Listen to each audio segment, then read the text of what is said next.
D'espace de secours pour les étudiants de la FDSE, le local de l'OPC s'est mué en cas de fortune.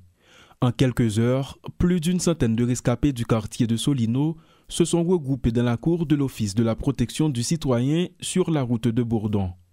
Parmi les victimes, une jeune fille de 21 ans, amputée des deux pieds depuis le tremblement de terre du 12 janvier 2010. Elle se trouve dans une situation particulièrement difficile. Je ne peux pas marcher, en plus tout moins blessé dans le pied. Il faut bien ça là longtemps.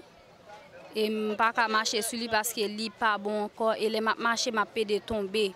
Pendant un moment courir, moi je marché, je tombé, puis en blessé, il blessé là, il vraiment fait mal. C'est un petit gens râler pour te prendre un petit lait, juste une façon pour me sentir douleur à trop.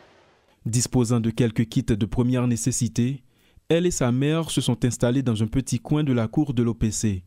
À même le sol, livrés au soleil et à la pluie, voilà le nouvel abri de cette famille qui manque de tout. C'est maman René Guignard, demoiselle handicapée ça.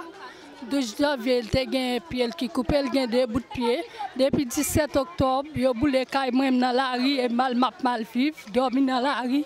Dès qu'on dormi à terre, bon frère Alexandre, qu'on y a là, bandi vient tirer, vient courir, vient atterrir là. Après plus d'un an de résistance, ces familles ont finalement fui leur quartier de Solino sous la pression des bandits. La misère, le désespoir et l'inquiétude se lisent sur leurs visages. Oh, moi, dans la rue, méchant, mettez dans la rue, boule caille moi. Yo victime police, yo victime nous. Même nous Solino, nous pas contre ça pour nous faire là. Même dans la rue, actuellement la 5 petites. Maman mon bon, mari mon bon, pas contre ça pour nous faire. Nous pas grand avec nous nous boule. Bandi mettez nous dehors. Sous compte bon Dieu nous dans la rue avec Simon yo, que volonté bon Dieu soit faite, mais n'a demandé l'état. Regardez ça qu'a fait pour nous.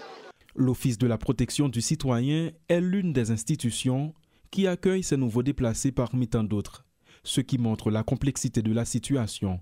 Certaines victimes sont désespérées. Qui habitent Solino, côté Negazam, débarqué sans foi ni noir, ils ont tiré, nous n'avons jamais abandonné l'espace. Quand il y a une stratégie qui est plus méchant, il y a un cocktail, il y a un différent. Bon, la population ne va pas encore, il va pas camper à différent. Chaque coin c'est différent. Obligé de quitter l'espace là-bas. C'est la seule façon d'équiper la ville. Les déplacés de Solino, de Delma 24 et des environs ont tous fui sous la forte pression des gangs, ce qui a provoqué une ambiance tragique sur la route de Nazon. Jusqu'ici, aucune force ne s'est montrée capable de freiner durablement la progression des bandits.